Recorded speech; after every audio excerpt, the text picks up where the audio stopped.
السلام علیکم ورحمۃ اللہ۔ السلام ورحمۃ اللہ وبرکاتہ۔ اشہد ان لا الہ الا اللہ واشہد ان محمدا عبدہ ورسولہ، اما بعد فاعوذ باللہ من الشیطان الرجیم، بسم اللہ الرحمن الرحیم۔ کلمۃ طیبہ کشجرۃ طیبہ اصلها ثابت وفرعها في السماء۔ وقال الله تبارك وتعالى في مقام آخر: الذي خلق الموت والحياة ليبلوكم أيكم أحسن عملا۔ صدق الله مولانا العظيم۔ إن الله وملائكته يصلون على النبي يا أيها الذين آمنوا صلوا عليه وسلموا تسليما۔ الصلاة والسلام عليك يا سيدي يا رسول الله، وعلى آلك وأصحابك يا سيدي يا حبيب الله۔ الصلاة والسلام عليك يا سيدي يا خاتم النبيين، وعلى آلك وأصحابك يا سيدي يا خاتم المعصومين۔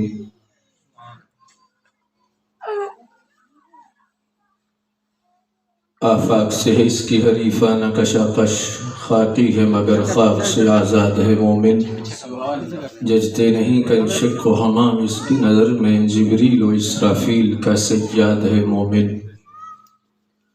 خلق کائنات جل جلالہ کی حمد و ثنا، قاسم عزت، شہکار تخلیق قدرت، قسیم نعمہ جنت، شہنشاہ دین و ملت، حضور جان رحمت، تاجدار کائنات، شان کائنات، جان کائنات، رحمت کائنات، اصل کائنات، مقصد کائنات، منبع کائنات، ملجأ کائنات، زینت بزم کائنات، روح کائنات، جان کائنات بلکہ جان جہان کائنات،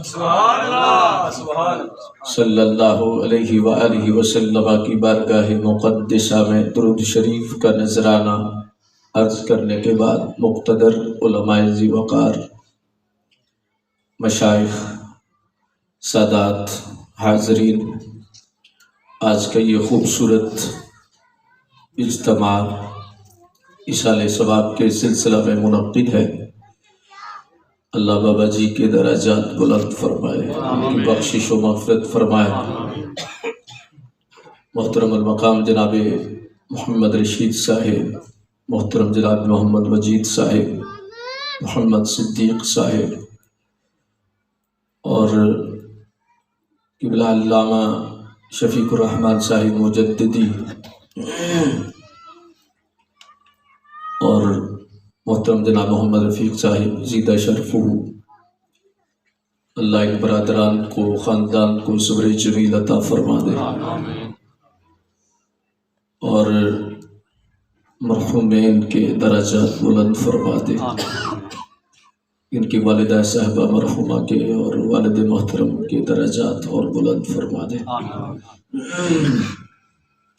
میں سوچ رہا تھا کہ بابا جی کتنا خوش بخت ہیں کہ جن کے بیٹے عالم ہیں، مناظر ہیں، اور ماشاءاللہ بہت مسلک کا، دین کا درد رکھنے والے ہیں۔ دوسرے بھائی بھی سبحان اللہ، اللہ تعالیٰ ان کی اچھی دعائیاں اپنی بارگاہ میں قبول فرمائے۔ بہت سارے علماء اور مشائخ جلوہ گر ہیں، قبلہ علامہ مفتی احسان اللہ مجددی صاحب زیدہ شرفہ، قبلہ علامہ احسان الرحمن صاحب، انیس الرحمن صاحب، قبلہ علامہ مفتی غلام مصطفیٰ صاحب، قبلہ علامہ حافظ محمد حمزہ رضوی صاحب، اور دیگر علماء۔ اللہ سب کی حاضری کو شرف قبولیت عطا فرما دے۔ کافی دیر سے آپ جلوہ گر ہیں، اور علماء کی خوبصورت خطابات بھی آپ نے سماعت فرمائے۔ حقیقت تو بات یہ ہے کہ بعض دفعہ ایک محبت سے ترتیب ہوتی ہے تو کسی بندے کا آخر پہ خطاب رکھا جاتا ہے، ورنہ پہلے جو ہستیاں جنہوں نے خطابات فرمائے ہیں 1000 درجے ہم سے بہتر ہیں. اللہ ان کے علوم میں اور فیوز میں مزید برکات عطا فرما دے. یقیناً یہ بات اگر ہم سب کو سمجھ میں آ جائے کہ ہم ایک مختصر وقت کے لیے یہاں حاضر ہیں اور ہمارا ایک آگے منزل ہے، پروگرام ہے، تو پھر ساری باتیں بیچ میں آ جاتی ہیں. امام راضی نے لکھا الذی خلق الموت والحیات لیبلوکم، فرمایا یہاں موت کا ذکر پہلے ہے اور حیات کا ذکر بعد میں ہے. تو فرمایا کہ اعلیٰ ترتیب تو یوں بھی بن سکتی تھی کہ حیات زندگی پہلے ہے اور موت بعد میں ہے. انسان پہلے پیدا ہوتا ہے اور فوت بعد میں ہوتا ہے، لیکن پہلے زندگی کا ذکر نہیں کیا گیا، پہلے موت کا ذکر کیا گیا.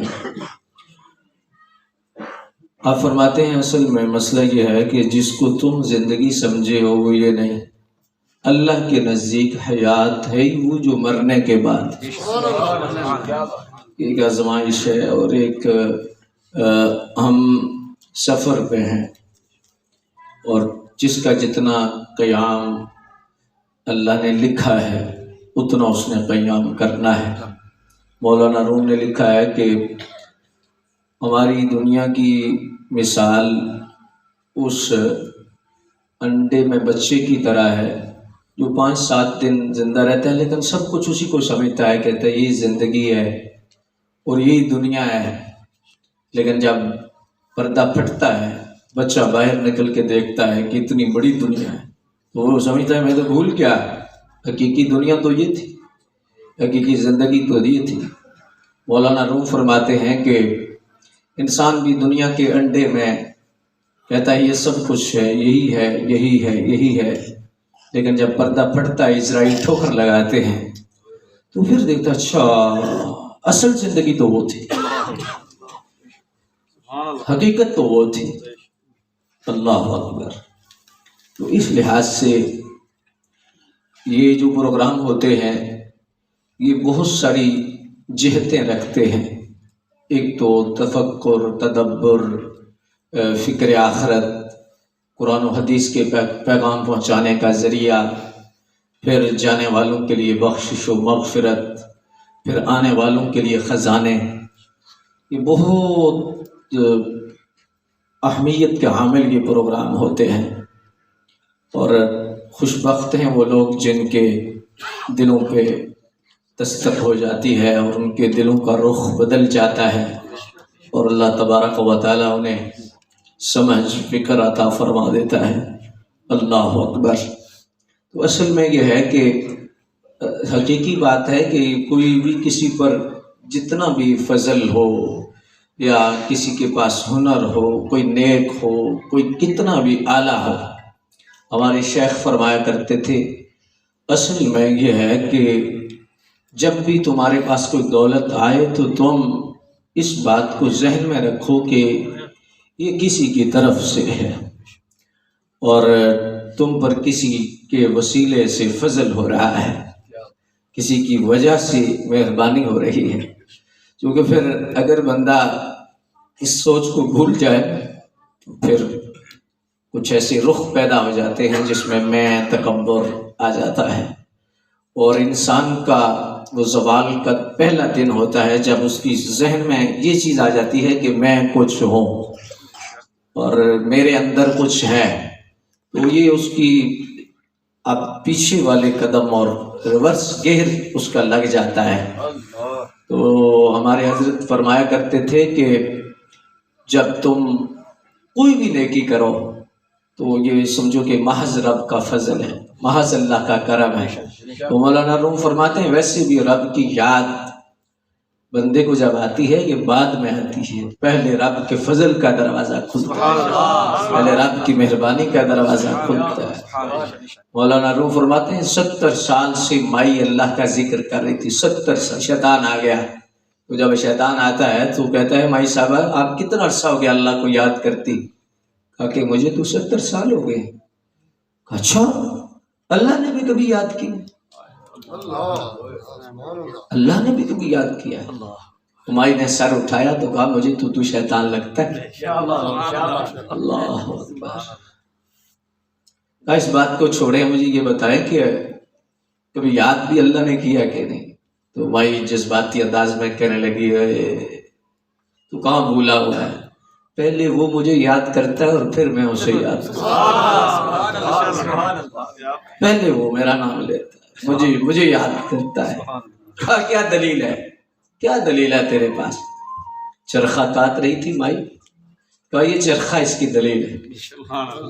دیکھو رک گیا، میں روک دیا ہے، یہ دیکھو چل پڑا ہے، یہ دیکھو. کہا یہ کیا مطلب ہے چل پڑا رک پڑا ہے؟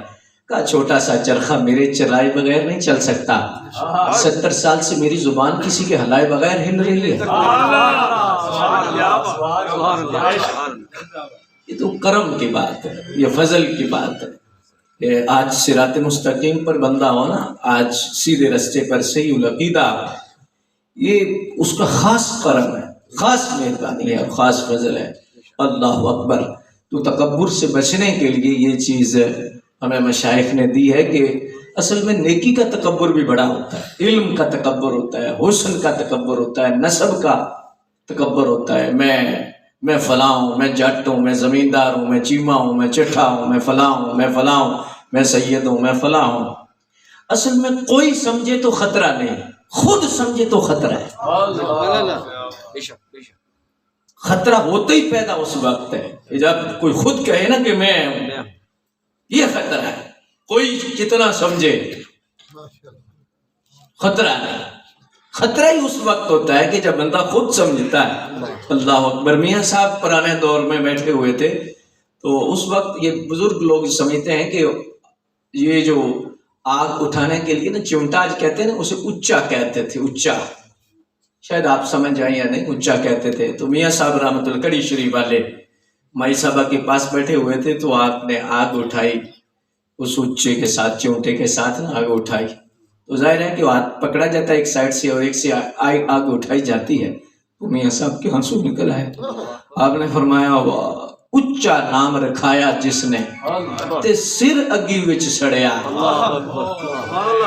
اچا نام رکھایا جس نے سر اگی وچ سڑیا، نیواں ہو کے لنگ محمد لنگ جاویں گا اڑیا. نیواں ہو کے لنگ محمد لنگ جاویں گا اڑیا. آندیاں طوفان جب آتے ہیں تو درخت جو نیچے ہو جاتے ہیں بچ جاتے ہیں، اور جو جھکنا نہیں سیکھتے ان کو بہت نقصان پہنچتا ہے. ان کے سینے ٹوٹ جاتے ہیں، ان کی کمر ٹوٹ جاتی ہے. اور جو جھک جاتے ہیں طوفانوں میں بھی بعد میں سر اٹھا لیتے ہیں، بعد میں کرم نوازیاں ہو جاتی ہیں، مہربانیاں ہوتی ہیں. دیکھو نا، ہم جب کلمہ شریف پڑھتے ہیں تو کلمہ شریف میں سب سے پہلا سبق کیا ہے؟ بزرگ بیٹھے انہوں نے علمی خطابات تو فرمائے ہیں، بس میں نے چند باتیں، کیونکہ یہ تربیتی نشستیں ہوتی ہیں تو اس لیے. اللہ اکبر. مرض کے مطابق بھی دعائیں ہونی چاہیے، مریض کی مرضی کے مطابق ہی ساری دعائیں نہیں ہونی چاہیے. اللہ اکبر. تو اس لحاظ سے یہ ہے جو ہم کلمہ پڑھتے ہیں نا تو کلمے میں لا ہے، اس میں ایک اشارہ ہے، اور وہ کیا ہے کہ لا الہ. اشارہ ہے کہ تو نے ہر الہ کی نفی کرنی ہے. یہ تیرے اندر بہت سارے بت ہیں، بہت سارے خدا ہیں، بہت ساری خواہشات کے بت ہیں. فرمائیں کہ وہ نفی کرنی ہے. جب تو نفی کرے گا تو سب سے پہلے تو اپنی نفی ہوگی نا کہ میں کچھ نہیں ہوں، میں کچھ نہیں ہوں، میں کچھ نہیں ہوں، میں کچھ نہیں ہوں.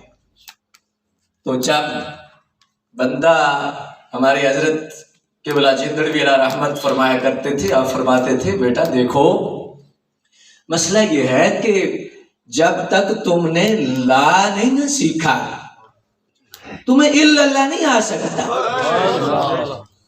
لا جس کے نصیب میں ہے اسی کے نصیب میں الا اللہ. لا کا راز جو بندہ پا لیتا ہے، سمجھ لیتا ہے، اور جس بندے کے نصیب میں اللہ نے لا لکھا. اب لا کا کیا مطلب؟ ایک تو یہ ہے کہ اپنی نفی کرنی ہے، دوسرا یہ ہے کہ یہ نفس پر تلوار ہے لا کی. فرمایا کہ اپنے نفس کو لا سکھا نہ، کیونکہ یہ ہر وقت چاہتا ہے یہ کر، یہ کر، یہ دیکھ، یہ سن، یہ بول، یہ کھا، یہ کر. فرمایا اسے روزانہ نہ سکھا. فرمایا اس کو اگر تو نے ہاں کر دی تو پھر فرمایا تیرا گزارا نہیں. اس کو نہ سکھا، کیونکہ النفس قطفل، نفس بچے کی طرح ہے، اور اس کی جتنی ضد، دیکھو نا ضدی بچے کا علاج کیا ہے، حکماء نے لکھا ہے، صوفیاء نے لکھا ہے، ضدی بچے کا علاج یہ ہے کہ اس کی ضد پوری نہ کی جائے. جب ضد پوری کی جاتی ہے نا تو پھر ایک دروازہ اور ضد کا کھل جاتا ہے اور ڈبل ضد ہو جاتی ہے. تو ضد کو ختم کرنے کے لیے، ضد کو چھڑوانا ہے تو ضد پوری نہ کرو. تو فرمایا نفس بھی ایک ضدی ہے. فرمایا یہ کیا کرتا ہے کہ یہ دے، یہ دے، یہ دے، یہ دیکھ، یہ کر، یہ کر. فرمایا اسے نہ کا سبق سکھا. نہ جب تو اسے نہ سکھائے گا، اور فرماتے تھے کہ جس نے نفس کو نہ سکھا لی، فرمایا پھر اس کے لیے آگے ہاں کا دروازہ کھلے گا. آگے کرم کا دروازہ اسی کے لیے جو نفس کے آگے لیٹ گیا ہے. خواہشات کو جس نے رب مان لیا ہے، جو چاہا کھا لیا، جو چاہا دیکھ لیا، جو چاہا سن لیا، جی جو دل کیا کر لیا، نفس نے جو چاہا اس کے آگے لمبا پہ گیا ہے جی. تو پھر نہیں. فرمایا جب اس کو نہ کا بیریئر لگائے گا تو پھر ہاں والے کا کرم ہو. سبحان اللہ. نہ کے بغیر ہاں نہیں، یہ ہو ہی نہیں سکتا کہ تو اسے نہ سکھائے. اللہ اکبر. تو پھر تیرے لیے ہاں ہو جائے. تو اس لیے سب سے پہلے اپنے نفس کو، میں اکثر اپنے سنگیوں سے کہتا ہوں کہ ہمیں روزانہ کی بنیاد پر مثال کے طور پر 20 25 30 مرتبہ نفس کے آگے نہ کرنی ہے. اور جو یہ شیطان ہوتا ہے نا، شیطان یہ رنگ بدل لیتا ہے. یہ اس کی بات نہ مانی جائے، کہتا ہے چلو ایسے نہیں ایسے کر لو، ایسے نہیں ایسے، کمپرومائز کر لیتا ہے. نفس ضدی ہوتا ہے، بے شک 2 دن لگا رہے، 2 سال لگا، کہتا ہے یہی کرنا ہے. رضا نفس دشمن ہے. کیا بات. دم میں نہ آنا نہ. اس پر لا کی چھری چلا، تو جب اس پہ لا کی چھری چلے گی تو فرمایا پھر الا اللہ کا تجھے مزہ آئے. سبحان اللہ. دادا صاحب نے کشف المحجوب شریف میں لکھا ہے وَنَهَا النَّفْسَ عَنِ الْهَوَىٰ. آپ فرماتے ہیں 2 قدم ہے جنت، 1 قدم نفس پر، دوسرا جنت. سبحان اللہ. 1 نفس بس، سبحان اللہ. اور دوسرا جنت. وَنَهَا النَّفْسَ عَنِ الْهَوَىٰ فَإِنَّ الْجَنَّةَ هِيَ الْمَأْوَىٰ. سبحان اللہ. اللہ اکبر. باتیں تھوڑی سی خشک ہیں، ہو سکتا ہے آپ کو لطف نہ آئے، مزہ نہ آئے، لیکن میری جان ہم نے یہ بھی ہمارے ایک نفس کی خواہش ہے. ہاں جی، چاس نہیں آئی، چاس نہ لیا کرو. اللہ اکبر. اس لحاظ سے میں جو بات، اور دوسری بات یہ ہے کہ لا میں ایک اور اشارہ بھی ہے، اگر آپ تھوڑی سی غور فرمائیں تو اس کی طرف بھی میں آپ کی توجہ دلانا چاہتا ہوں. وہ یہ ہے کہ لا یہ سکھاتا ہے، اس نظریے کا توڑ کرتا ہے. اب توجہ کرنی ہے، دعائی تھوڑی سی کڑوی ہے لیکن انشاءاللہ اللہ پاک آپ پہ فضل فرمائے گا. مجھ سے بھی تو اللہ میں شفا عطا فرما دے. لا میں اشارہ کیا ہے؟ لا الہ کہہ رہا ہے یہ جو نظریہ نا سب ٹھیک ہے، کیا بات. کیا بات. سب ٹھیک ہے، سب ٹھیک ہے. کلمے میں اشارہ ہے سب نہیں ٹھیک. اللہ اکبر. نعرہ رسالت. نعرہ رسالت. نعرہ رسالت. نعرہ رسالت. سیدی مرشد. یہ اصل میں مغرب کا ایجنڈا، دشمن کا ایجنڈا، مرزئی کو بچانے کے لیے، بالخصوص رافضی کو، خارجی کو بچانے کے لیے یہ ایجنڈا ہے. وہ جی انسانیت کے نام پر مذہب کو بیچ میں سے نکالو. ہاں جی، اور کیا ہے؟ وہ جی سب سے پیار کرو، سب سے محبت کرو. مرزئی کا مونوگرام پتہ کیا ہے؟ محبت سب سے، نفرت کسی سے نہیں. یہ اصل میں یہ جو صلح کلیت کی بیماری ہے نا، کلمہ سب سے پہلے اس کا علاج کرتا ہے. لا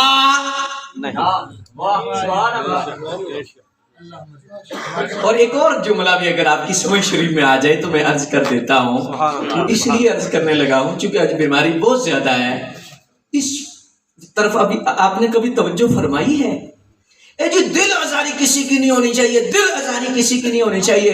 بولو ایسے، ممبر پر گفتگو ایسے کرو. آج ایجنڈا بھی یہی دیا جا رہا ہے. IMF کے ایجنڈوں میں بھی یہ ایجنڈا، قرضے بھی اسی لیے دیے جا رہے ہیں. اور مذہبی طور پر وہ اپنی شرائط رکھ رہے ہیں. ان میں شرائط کیا ہے؟ وہ جی کسی کی دل آزاری نہیں ہونا چاہیے. ممبر کو اتنا کنٹرول کرو، مسجد کو اتنا کنٹرول کرو کہ کسی کی دل آزاری نہ ہو. بات وہ کرو جو سب کو اچھی لگے. تو حضرت یہ لا میں تو سب سے پہلے دل آزاری ہے. لا کاری دل آزاری رہا.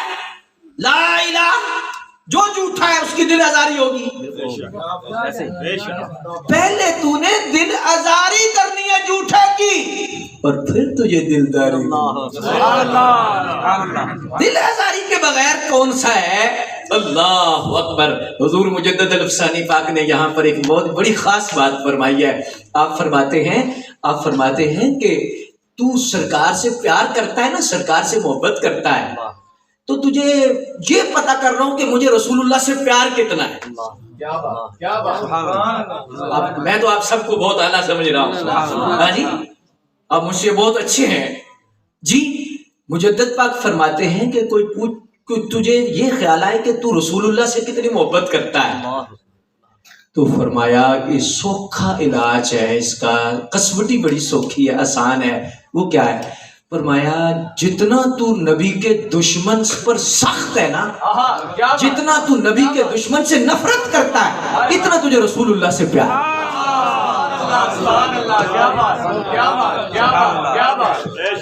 آپ غور فرمائیے گا کہ جتنا بھی آپ کو رسول اللہ سے پیار ہوگا، جتنا رسول اللہ سے پیار ہوگا، اتنا نبی پاک کے دشمن سے تمہیں نفرت ہوگی. اور اگر یہ گول مول ہے نا، مکس تم نے یہ ملک شیک بنایا ہوا ہے، بہت ہی گل فائدہ کوئی نہیں ہے. سنیڑیوں گل مکاونی ہے ہمارے شام یہ گلو کریے جی اگامی کام.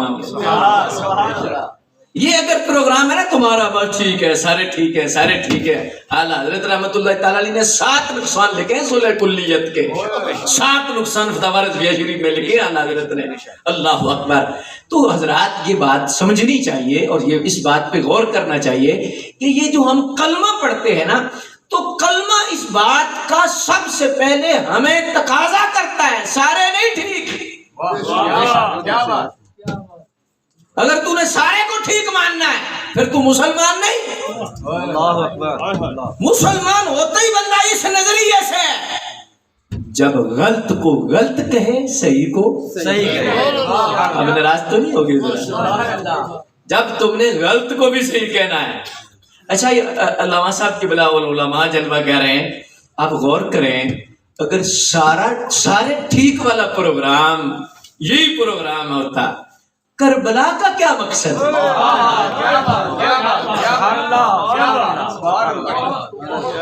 کربلا کا کیا مقصد ہے بتاؤ؟ سارے ٹھیک ہے، کربلا میں پیغام ہے، وہ سارے لوگ ٹھیک. یہ کربلا کا پیغام جی. اور اگر سارے ٹھیک ہوتے تو بس ٹھیک ہے.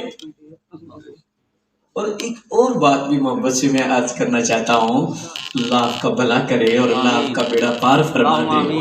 اللہ آپ کو عزتیں، شہرتیں اور مقام اور مرتبے عطا فرما دے. میری جان غور کیجئے، یہ علماء بیان کرتے ہیں. اللہ اکبر. مجھے تو علماء کے سامنے بیٹھتے اور بولتے بھی شرم سی محسوس ہوتی ہے جب میں اپنے آپ کی طرف دیکھتا ہوں. لیکن علماء سے پوچھئے کیا جامع ترمذی شریف کی حدیث نہیں ہے؟ رسول اللہ صلی اللہ علیہ وآلہ وسلم نے یہ فرمان، آپ کو رسول اللہ کا سچا فرمان نہیں؟ وَسَتَفْتَرِقُ أُمَّتِي عَلَىٰ 73 فِرْقَةً كُلُّهُمْ فِي النَّارِ إِلَّا مِلَّةً وَاحِدَةً قَالُوا مَنْ هِيَ يَا رَسُولَ اللَّهِ صلی اللہ علیہ وآلہ وسلم. حضور نے فرمایا میری امت میں افتراق کا وقت آئے گا، 73 فرقے، كُلُّهُمْ فِي النَّارِ، سارے دوزخی ہوں، إِلَّا مِلَّةً وَاحِدَةً، مگر ایک جنتی ہوگا. کیا یہ رسول اللہ کا فرمان نہیں؟ کسی مسئلہ کے اہل حدیث سے پوچھو، دیوبند سے پوچھو، اہل تشیع سے پوچھو، اس حدیث پر ان کے علماء سے پوچھو، کسی نے یہ نہیں کہا کہ یہ حدیث ضعیف ہے اس حدیث کے بارے میں۔ اسی حدیث کی وجہ سے تو آج ہر کوئی کہتا ہے کہ ہم بھی سنی ہیں، ہم بھی سنی ہیں، ہم بھی اہل سنت ہیں، ہم بھی اہل سنت ہیں، یہی تو کہہ رہے ہیں۔ اللہ اکبر۔ حضرات غور کرنا ہے، یہ اصل میں ہمیں تھوڑی سی پرابلم ہے۔ یہ 100 200 300 سال سے تربیت ہماری ہو رہی ہے کہ جب فرق بتایا جائے نا تو لوگ سمجھتے ہیں فرقہ ہے۔ فرق کوئی عالم بتائے نا کہ سچ اور جھوٹ میں فرق کیا ہے، رات اور دن میں فرق کیا ہے، باطل اور حق میں فرق کیا ہے، تو لوگ کیا سمجھتے ہیں؟ فرقہ۔ جی فرقہ نہیں ہونا چاہیے۔ وہ اللہ کے بندے، یہ فرقہ پرستی نہیں، فرق بتا رہے۔ یہ فرق کیا ہے؟ اگر یہ فرقہ ہے تو رسول اللہ معاذ اللہ ثم معاذ اللہ، غور فرمائیے کہ رسول اللہ صلی اللہ علیہ وآلہ وسلم کی ذات گرامی نے کیوں یہ فرمایا، اور یہ متصل علیہ حدیث۔ آج کسی سے بھی پوچھ لیجئے نا جس کو بڑا ہے کہ ہم حدیث والے ہیں، اس سے پوچھئے کہ حدیث شریف۔ اللہ اکبر۔ یہ اور پھر ایک اور بات بھی ہے، یہ اصل میں حدیث کی قسمیں کیوں بنی ہیں؟ یہ ایک میں اشارہ محبت سے کرنا چاہتا ہوں، علماء کی دعا ہے میری پشت پر، تو چلو آپ کے نصیب میں لنگر ہے تو یہ مل رہا ہے۔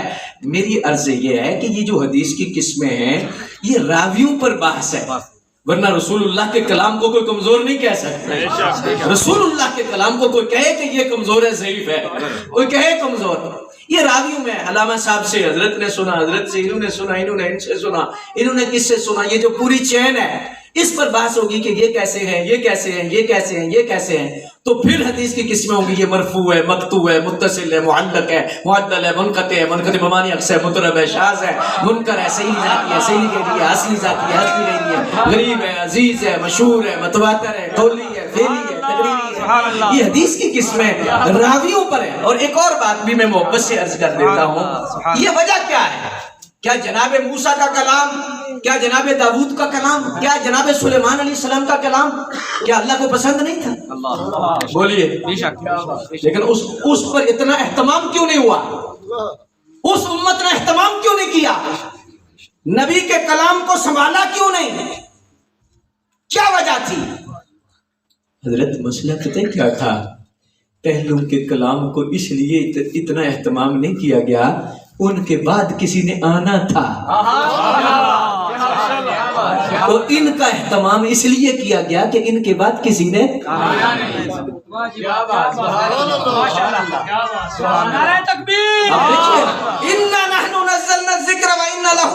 مجدد صاحب قبلہ سے پوچھئے، یہ تو مناظر ہے، ان سے پوچھئے نا، آپ پوچھئے کہ یہ جو کلام ہے قرآن شریف، یہ نفس وحی میں تورات اور قرآن برابر ہے کہ نہیں؟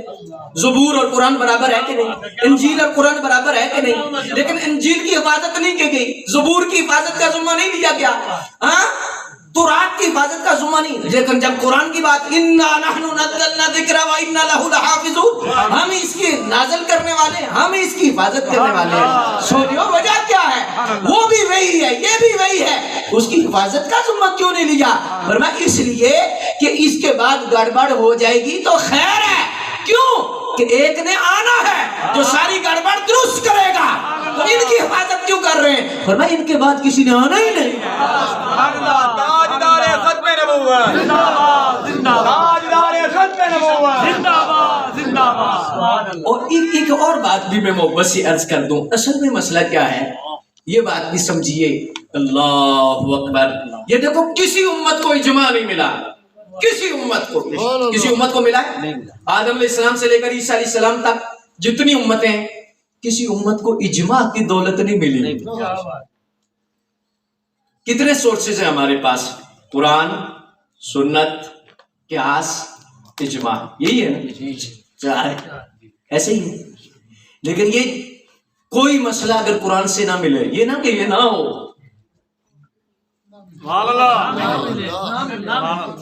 حدیث سے نہ ملے، اچھا پھر قیاس کرو، اچھا ایسا بھی نہ ہو، ایسا بھی نہ کر سکو، اچھا پھر کیا اجماع کیا ہے؟ فرمایا امت کے علماء جمع ہو کر جو فیصلہ کریں فرمایا وہ نبی کا فیصلہ ہے۔ سبحان اللہ سبحان اللہ سبحان اللہ۔ وہ فیصلہ نبی کا فیصلہ ہے۔ کیوں؟ وجہ کیا ہے؟ آدم علیہ السلام سے لے کر عیسیٰ علیہ السلام تک کسی امت کو اجماع نہیں دیا گیا، کسی امت کے علماء کو یہ اتھارٹی نہیں دی گئی کہ اکٹھے ہو کے جو فیصلہ کریں وہ نبوت کا فیصلہ ہے، وہ رسالت کا فیصلہ ہے، وہ قرآن کا فیصلہ ہے، وہ شریعت کا فیصلہ ہے۔ کیوں؟ کبھی غور کیا ہے؟ اس لیے کہ اس میں یہ تھا کہ اگر کوئی مسئلہ ہو جاتا جس پر کوئی اختلاف ہو جاتا، ہو جائے خیر ہے، پھر نبی نے آنا ہے، اس اختلاف کو نبی درست کرے گا، نبی کے بعد نبی نے آنا ہے، پھر نبی نے آنا ہے، پھر نبی نے آنا ہے، پھر نبی نے آنا ہے۔ لیکن جب آگے آخری سبحان اللہ تو فرمایا اب کسی نبی نے نہیں آنا، اب اگر کوئی اختلاف ہوا، اب کوئی مسئلے پر ہے، فرمایا اس امت کے علماء جمع ہو کر فرمایا جو فیصلہ کریں گے وہ نبی کا فیصلہ ہو۔ اور اس پر ایک اور بات میں عرض کر دیتا ہوں، اشارتاً کرنا چاہتا ہوں، کیوں؟ فرمایا اس لیے کہ یہ امت گمراہی پر جمع نہیں ہوگی۔ گمراہی پر جمع کیوں نہیں ہوگی؟ کیا وجہ ہے؟ جب گمراہی پر جمع ہو جائے تو پھر ضرورت نبوت۔ یہ جو آج یہ جن لوگوں کو تھوڑا سا مسئلہ ہے نا کہ ہر بات پہ شرک ہو گیا ہے، شرک ہو گیا ہے، شرک ہو گیا ہے، سب سے بڑی گمراہی شرک ہے۔ علماء سے پوچھو سب سے بڑی گمراہی کیا ہے؟ شرک ہے۔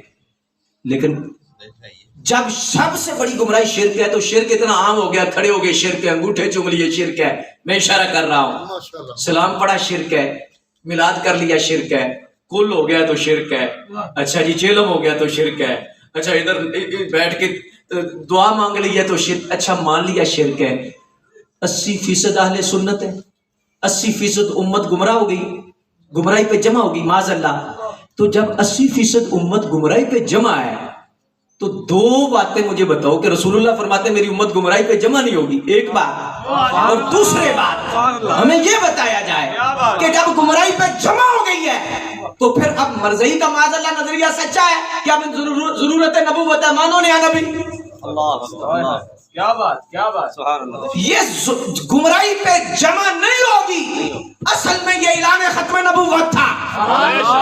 یہ رسول اللہ صلی اللہ علیہ وآلہ وسلم نے یہ اعلان کیا کہ میرے بعد میں آخری نبی ہوں، میرے بعد کوئی نبی نہیں آئے گا۔ اب میری امت گمراہی پر جمع نہیں ہوگی تو جس کا مطلب یہ ہے کہ جب گمراہی پر جمع ہی نہیں ہوگی تو پھر ضرورت نبوت ہے۔ کیا بات کیا بات کیا بات۔ اور ایک یہ بات غور طلب ہے، اگر سب شرک کر رہے ہیں، یہ جن کو آج ہر دوسری بات میں شرک، ہر دوسرے خطبے میں شرک، ہر دوسری بات میں جی شرک ہو گیا، شرک ہو گیا ہے۔ میں نے ایک دن کچھ دیوبند کے علماء اور اہل حدیث کے بھی کسی وجہ سے بیٹھے ہوئے تو میں کیا اللہ کا واسطہ ہے، یہ سب مرزائیوں کو فائدہ ہے، یہ ہے مرزائیوں کا ایجنڈا ہے کہ جب امت مشرک ہو گئی ہے، اسی لیے تو سرکار نے بخاری شریف پڑھو نا، نبی اکرم صلی اللہ علیہ وسلم نے آخری خطبہ دیا، علامہ صاحب کی بلا سے پوچھو، آخری خطبہ اجتماعی دیا، اس کے بعد اجتماعی خطبہ سرکار نے نہیں دیا، اور سرکار نے جو اجتماعی خطبہ دیا اس میں 1 پوائنٹ ایجنڈے پہ بات کی، اور کیا بات کی؟ اب مجھے امت سے شرک کا ڈر نہیں، یہی تھا، شرک کا ڈر نہیں۔ آہستہ سے میں ایک جملہ بولوں علماء کی موجودگی میں، نبی پاک امت پہ مطمئن ہے شرک نہیں ہوگا، مولوی صاحب کو مسئلہ ہے۔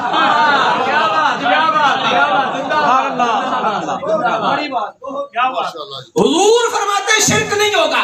اب توجہ کیجئے گا، نبی پاک نے کیوں فرمایا شرک نہیں ہوگا؟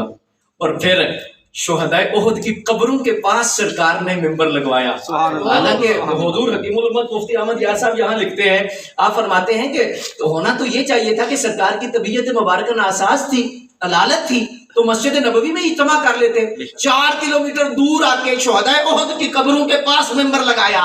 کیوں؟ فرمایا اصل میں موضوع کیا تھا؟ موضوع تھا شرک کا۔ تو قیامت تک حضور فتنے دیکھ رہے تھے، آپ نے فرمایا کہ میں قیامت تک یہ نصاب دینا چاہتا ہوں کہ کوئی میری امت کو قبروں کے نام پر مشرک نہ بنائے، میں قبروں کے پاس بیٹھ کے امت کو تسلی دے رہا ہوں میری امت شرک نہیں کرے۔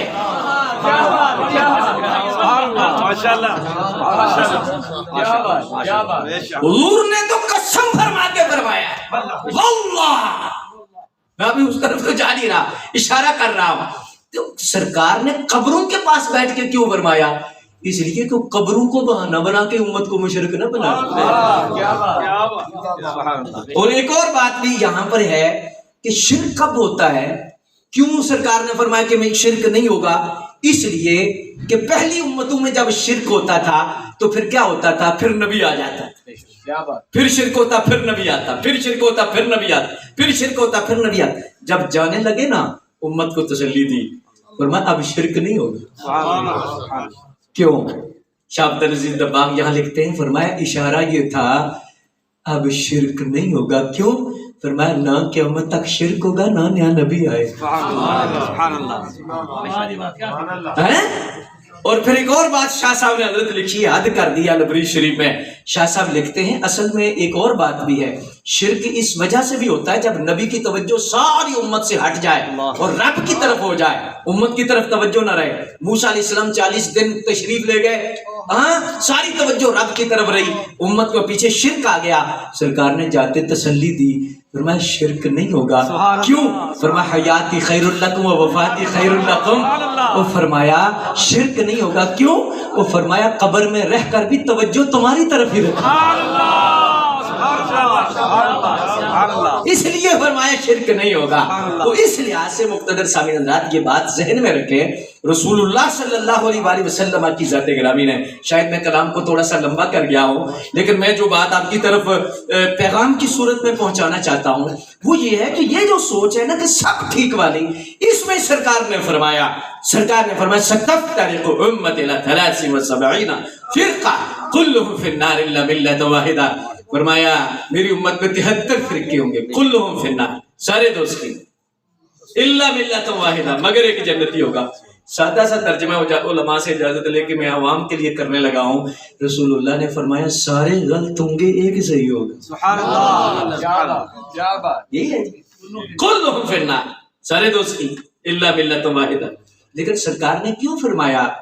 اللہ اکبر. آگے راز ہے، ایک پوچھا گیا یا رسول اللہ وہ جو ایک ہوگا وہ کون سا ہوگا؟ تو سرکار نے یہ نہیں فرمایا وہ مسلمان ہوں گے. کیا بات، کیا بات. بعض لوگوں کو نام سے بھی مسئلہ بن جاتا ہے، یہ نام نہیں رکھنا چاہیے، نام نہیں رکھنا چاہیے. اصل میں مسئلہ پتہ کیا ہوتا ہے؟ جب مارکیٹ میں 2 نمبر چیز آتی ہے 1 نمبر کا نام رکھنا پڑتا ہے. کیا بات، کیا بات. ایک وقت تھا گھی تھا، نہ کوئی ڈالڈا، نہ کوئی صوفی بناسپتی، نہ کوئی گھی تھا. جب آ گیا ڈالڈا تو کہا یہ دیسی ہے. کیا بات. دیسی کیوں رکھنا پڑا؟ ڈالڈا آیا تو. سرکار سے پوچھا گیا یا رسول اللہ کہ وہ کون ہوں گے؟ تو اب سرکار فرماتے ہیں وہ مسلمان ہی ہوں گے، وہ مسلمان ہی ہوں گے. لیکن سرکار قیامت تک نگاہ فرما رہے تھے کہ ایسے لوگ بھی ہوں گے اور ایسے بندے بھی ہوں گے کہ جو اس چھتری کے نیچے چھپیں گے، میں بھی مسلمان، میں بھی مسلمان، میں بھی مسلمان، میں بھی مسلمان، میں بھی مسلمان. تو اس چھتری کے نیچے چھپ کر وار کریں گے اور دھاندلی کریں گے. اس لیے آخری نبی پاک صلی اللہ علیہ وسلم نے فرمایا، پوچھا یا رسول اللہ وہ کون ہوں گے؟ فرمایا ما انا علی و صحابی. اور دوسری روایت سے پوچھا گیا یا رسول اللہ وہ کون ہوں گے؟ تو حضور نے فرمایا وَهُوَ أَهْلُ السُّنَّةِ وَجَمَاعَةِ.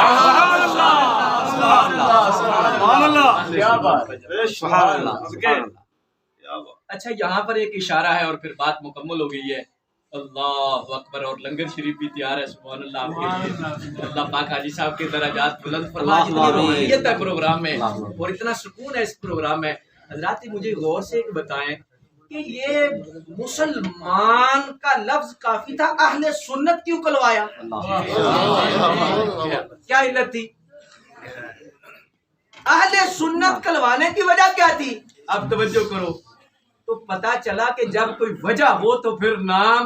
تو جب اہل سنت کی چھتری کے نیچے غیر اہل سنت آئیں تو پھر کیا کریں گے؟ کیا بات، کیا بات، کیا بات. پھر کیا کریں گے؟ یہ 100 سال پہلے بزرگوں نے جب یہ فتنہ آیا نا کہ ہم بھی اہل سنت ہیں، ہم بھی اہل سنت ہیں، تو فرمایا اہل سنت و جماعت جو اصلی ہیں ان کے ساتھ لفظ بریلوی لگایا. سبحان اللہ، سبحان اللہ، کیا بات، کیا بات.